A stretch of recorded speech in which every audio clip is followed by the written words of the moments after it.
Hannibal here from the HannibalTV.com with my weekly review of the points I find interesting in Dave Meltzer's Wrestling Observer newsletter.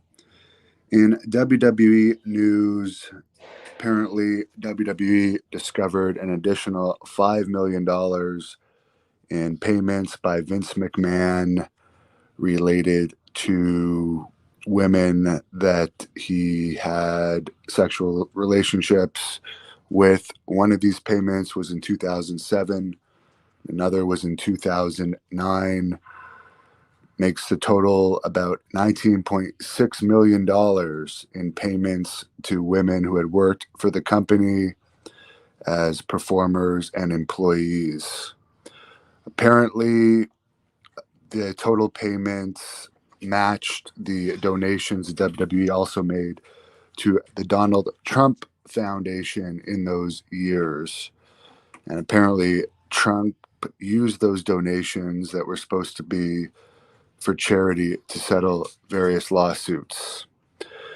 Apparently, the board of directors in WWE announced on June 17th that they were conducting an investigation into Vince McMahon, and that led to his retirement on July 22nd.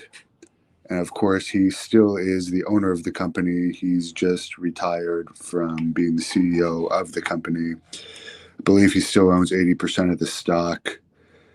And apparently, the release, when they talked about the investigation into McMahon, they also noted that there was also an investigation into John Laurinaitis, aka Johnny Ace, who was head of talent relations.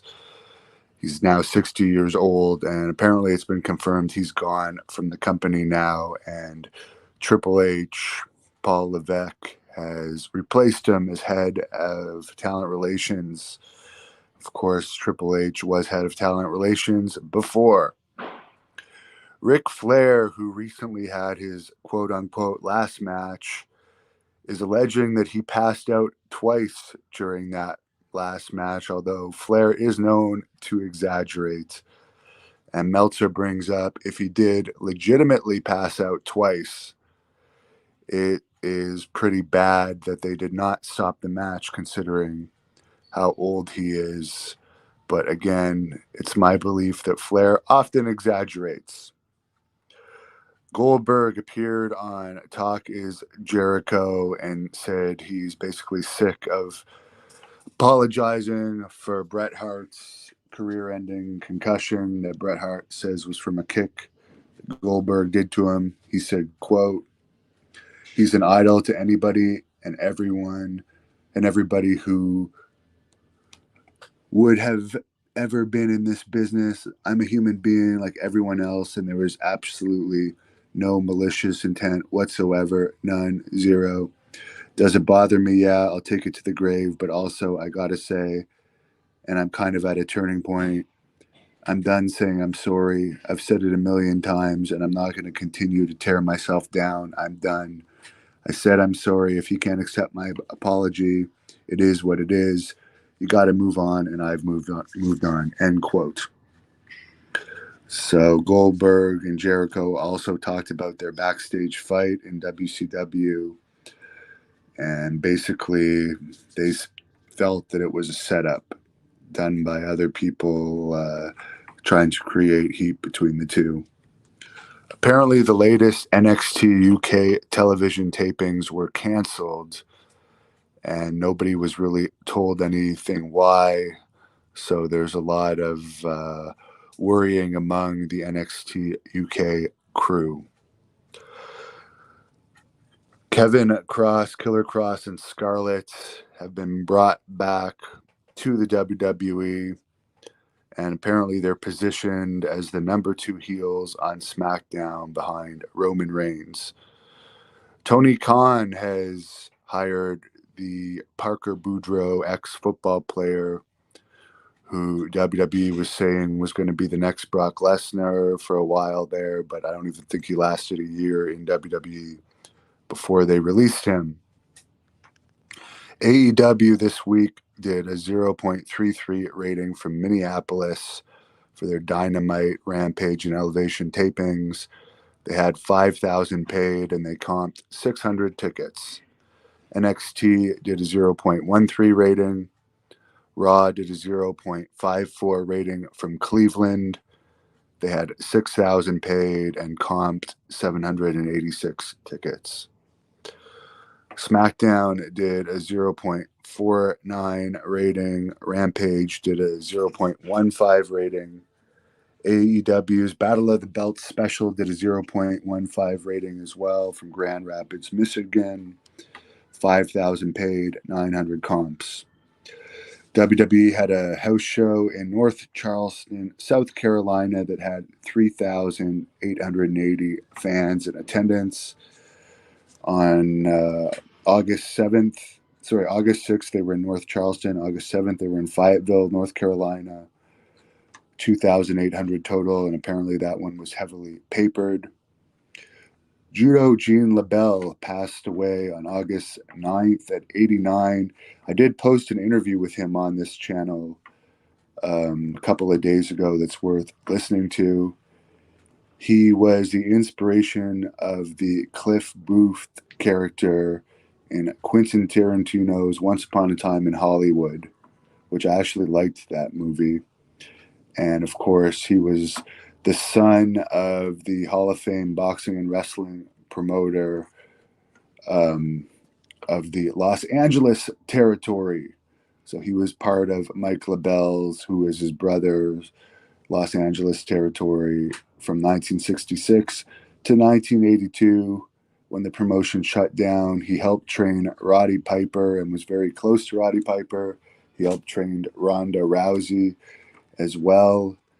He often wrestled as the Hangman under a mask in the territory and eventually lost mask versus mask match to the Destroyer. Apparently, he was also an enforcer within the business. And by the way, thank you, Ernie Lamb, for becoming a member of the Hannibal TV. I appreciate it. All the members helped me get interviews. A lot of people say LaBelle had the first MMA match in history, although it wasn't. He did have a judo versus boxer match, which he ended up winning. And that took place in Salt Lake City, December 2nd, 1963, before 1,500 fans. He also refereed the infamous wrestler versus boxer Antonio Inoki versus Muhammad Ali match in 1976. And he met Bruce Lee on the set of The Green Hornet. And that this was the whole inspiration behind that Once Upon a Time in Hollywood scene with Brad Pitt and Bruce Lee. Some of his other TV credits were The Munsters, Batman, Planet of the Apes, Police Story, Little House on the Prairie, Laverne and Shirley, Magnum PI, Murder, She Wrote, Dukes of Hazzard, Perfect Strangers, Matlock, RoboCop, Lost Boys, Naked Gun, Die Hard 2, Problem Child, Honey, I Blew Up the Kids, Married with Children, Walker, Texas Ranger, Liar, Liar, LA Confidential, Batman and Robin, End of Days, Bruce Almighty, Halloween, Starsky and Hutch, Spider-Man 2, General Hospital, and Rush Hour, Taxi Driver as well. So this guy has been in a lot of movies and helped a lot of other wrestlers get in movies as well. He was part of an accessory to a murder back in 1976, where he drove a friend of his, Jack Ginsburg, to a former business partner of his, Robert Duvall's house to commit a murder, and spent some time in jail for being an accessory to that murder. But Meltzer points out in those days, being accessory to a murder was not a big deal as far as being like blackballed or anything. And when he got out of jail, he basically just went back to doing what he was doing without much pushback. Vice TV officially announced it's going to be coming out with a Tales from the Territories show It's going to debut this fall, and the Rock $7 Promotions is helping put those shows together, and apparently both WWE and AEW is having a role in those shows.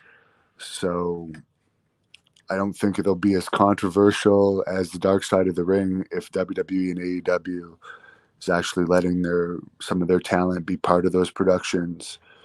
I know Kevin Sullivan had a few appearances in some of those episodes related to the Florida territory.